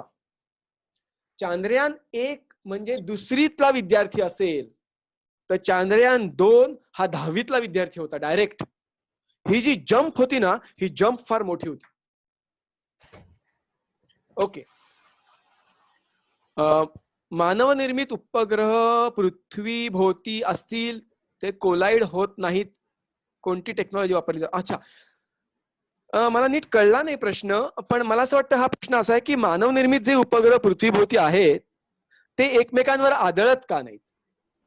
चांगला प्रश्न आहे हा, कारण माझं सगळं इंजिनिअरिंग जे आहे ते उपग्रह तंत्रज्ञानातलं आहे आणि अंतराळ शास्त्रातलं आहे. कसं असतं की उपग्रहाला पृथ्वीच्या कक्षेत पाठवल्यानंतर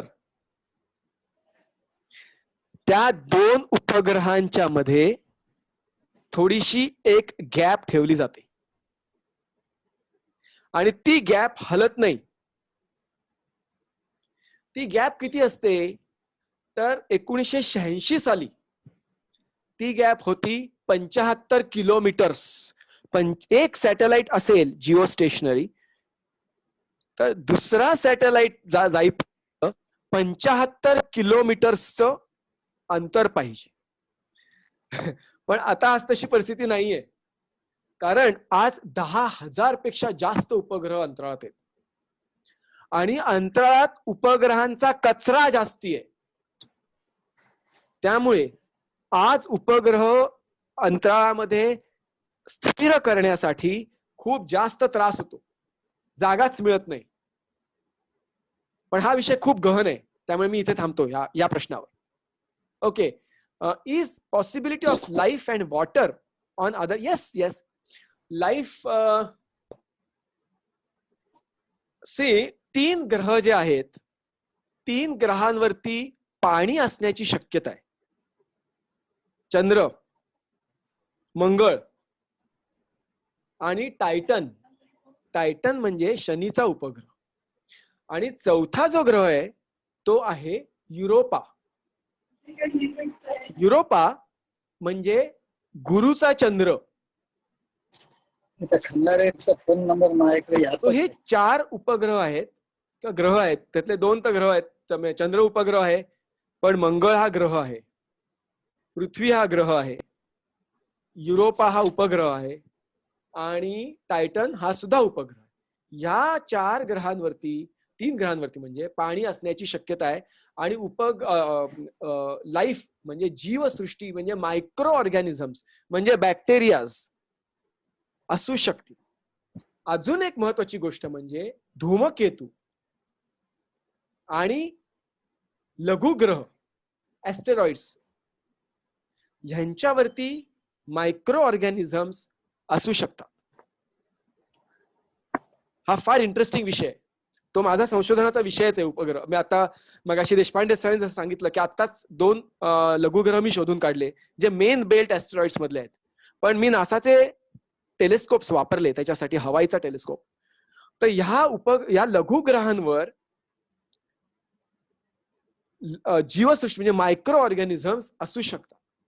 आता हा विषयाचं नाव जाता जाता सांगतो, ह्याला म्हणतात पॅनस्पर्मिया, पण त्याच्यावरती आपण केव्हा तरी नंतर बोलू.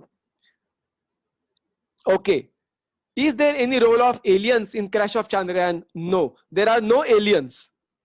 Please, there are no aliens found. Okay sir, when work of satellite is over, where does they go? खूप चांगला प्रश्न आहे ओमकार, की सॅटेलाइटचं काम संपलं की तो कुठे जातो? तर त्याचं उत्तर असं आहे, तो कुठेच जात नाही, तो तिथेच राहतो. आणि मग काय? तर तो त्याचा एवढा कचरा होतो आणि तो तसाच कचरा अंतराळात राहतो. हा मोठा प्रॉब्लेम आहे. ह्या प्रॉब्लेमचं नाव आहे स्पेस डेब्रीज. त्याचं करायचं काय? आणि तो विषारी असू शकतो कचरा. आपण मानव आहोत ना, तो असे आहोत ना की आपण जिथे जाऊ तिथे कचरा करतो. तर काय इलाज नाही त्याला. आता अंतराळात सुद्धा प्रचंड कचरा केलाय आपण. आता चंद्रावर सुद्धा आपलं अंतराळयान पडलं, त्याचे तुकडे तुकडे झाले. आता ते तसेच पडून राहणार, लाखो अब्जावधी वर्ष तसेच राहतात.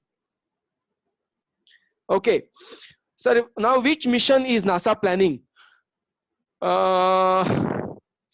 नासाचं एवढं काम आहे की असं मी एका मिनिटात काहीच सांगू शकत नाही. नासाचे पॅरलल काम चालू असतात अनेक गोष्टींवरती. आदित्यनी मला विचारलंय की sir, in your research lab what do you research? माझं जे काम आहे, मी basically I am a speaker in astronomy. I conduct talks. जगामध्ये माझी सगळीकडे भाषणं होत असतात आणि मी ऑब्झर्वेटरीज बांधतो जगामध्ये वेगवेगळ्या ठिकाणी. आणि याच्या व्यतिरिक्त उपग्रह, लघुग्रह म्हणता येईल त्याला, हे शोधण्याचं काम मी करतो. आणि बाकी छोट्या गोष्टी म्हणजे लेखन करणं, पुस्तकं लिहिणं वगैरे ते चालू असतं. परंतु ह्या मेन 3 गोष्टी. Suresh Ahire, what happened with Voyager? Voyager अंतराळयानं जी आहेत, ही अंतराळयानं 2 होती, 1 आणि 2. तर ती आता सूर्यमाला सोडून पलीकडे गेलेली आहेत आणि ती आता अंतराळामध्ये जात राहतील, ज्याला इंटरस्टेलर स्पेस असं म्हणतात. तर ती जात राहतील. किती जात राहतील? तर असं एक गंमत म्हणून एक कॅल्क्युलेशन केलं होतं मध्ये आणि त्या कॅल्क्युलेशन प्रमाणे अजून 80,000 वर्ष 80,000 वर्ष त्या अंतराळयानांना, कुठल्या? व्हॉयेजर 1 आणि व्हॉयेजर 2, या अंतराळयानांना काहीही अडकाठी नाही. त्यांच्यावर कोणी आदळणार नाही. त्याच्यानंतर मात्र ती काही दुसऱ्या ताऱ्यांमध्ये ती शिरू लागतात, ताऱ्यांच्या सिस्टीम्स मध्ये म्हणजे स्टेलार सिस्टीम्स मध्ये शिरायला लागतील आणि मग आपल्याला त्यांच्याबद्दल काही करता येणार नाही, सांगता येणार. Okay, what is the quantity of hydrogen in a rocket? कसं आहे माहितीये का, हायड्रोजन आणि ऑक्सिजन यांचं प्रमाण ठरलेलं असतं आणि ते वेगवेगळं असतं, कारण रॉकेट कुठे जाणार आहे ह्याच्यावर ते ठरतं. त्यामुळे एक पर्टिक्युलर इंधन नसतं त्याच्यात. ह्याच्या व्यतिरिक्त त्याच्यामध्ये वेगवेगळे केमिकल, अजून काही केमिकल्स असतात, एलिमेंट्स असतात की जी ही संपूर्ण रिॲक्शन ट्रिगर करतात. या व्यतिरिक्त बाजूची जी 2 छोटी रॉकेट्स असतात त्यांना सॉलिड बूस्टर्स असं म्हणतात. आणि हे जे बूस्टर्स असतात हे सॉलिड असतात, म्हणजे त्याच्यामध्ये घन इंधन असतं. आणि हे सगळ्यात पहिल्यांदी रॉकेटला सोडून पृथ्वीवरती पडतात, ज्याला जेटिसनिंग असं म्हणतात. मग लिक्विड हायड्रोजन आणि ऑक्सिजनचा सप्लाय संपतो, पण तोपर्यंत अंतराळयान हे कक्षेमध्ये गेलेलं असतं already. Okay, Neptune has diamonds rain. Why ना, हे बघ धैर्य, असं नाहीये आपल्याकडे मीडिया फार त्याचं काही वेगळं स्वरूप दाखवते, खरं असं नाहीये. डायमंड याचा अर्थ काय माहितीये का? डायमंड याचा अर्थ कोळसा. So diamond is a carbon molecule. So there is lot of carbon on Neptune. There is lot of carbon on Earth. There is lot of carbon in interstellar space. Okay? So तो जो carbon आहे तो hard जेव्हा होतो तेव्हा त्याचा diamond होतो त्याच्या मॉलिक्युल्सचा. सो तसा त्याचा संदर्भ आहे. आपल्याला डायमंड हातात मिळतील वगैरे असं काही होणार नाही. Okay. Suresh Hire, do you believe in time travel? At the moment, there is nothing like time travel. We cannot go past or in future. Rather, we cannot go in past. So, to direct answer your question, no. Okay? But if we can develop certain technology and if our results prove it, then only I can believe in it. Okay. How एक minute हा, screen खूप प्रश्न खूप जास्ती आहेत आणि ते वर खाली होतात. Sir, how oxygen was provided to Apollo 11? अच्छा, अपोलो 11 मध्ये त्यांचं जे कॅप्स्यूल होतं म्हणजे ज्याला इगल म्हणतात, इगल, त्याच्यामध्ये ती खोलीच होती आणि तिथे ऑक्सिजनचा सप्लाय केलेला होता. जसा आता आपल्या खोल्यांमध्ये आहे तसा आपण आपापल्या खोल्यांमध्ये बसलेलो आहोत घरातल्या, आणि जसा ऑक्सिजनचा सप्लाय आपल्याकडे आहे तसाच तिथे त्यांनी निर्माण केलेला.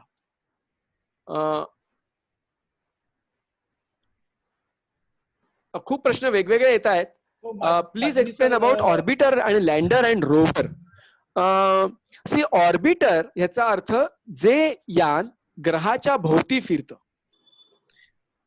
लँडर म्हणजे जे यान त्या ग्रहावर उतरतं आणि रोव्हर म्हणजे जे यान त्या ग्रहावरच्या पृष्ठभागावरती फिरतं, बगीसारखं. जशी आपल्याकडे बगी असते, गोल्फची बगी असते, तसं ते अंतराळयान किंवा रिक्षा म्हणूया, तसं ते अंतराळयान त्या सरफेसवरती, त्या पृष्ठभागावरती फिरतं, त्याला म्हणायचं रोव्हर. आता हे तिन्ही वेगवेगळ्या गोष्टी आहेत. ऑर्बिटर, रोव्हर आणि लँडर ह्या वेगळ्या वेगळ्या गोष्टी आहेत. ओके, आपली वेळ संपली आहे. सो अजून काही प्रश्न असतील तर आपण जरूर ईमेलवरती मला पाठवा आणि मी तुम्हाला ईमेलवरती रिस्पॉन्ड करीन. आणि पुढच्याही कार्यक्रमाला तुम्ही नक्की हजर राहा. आणि यशवंतराव चव्हाण प्रतिष्ठानचे मी स्वतः आभारी आहे. मराठी विज्ञान परिषदेचा मी आभारी आहे.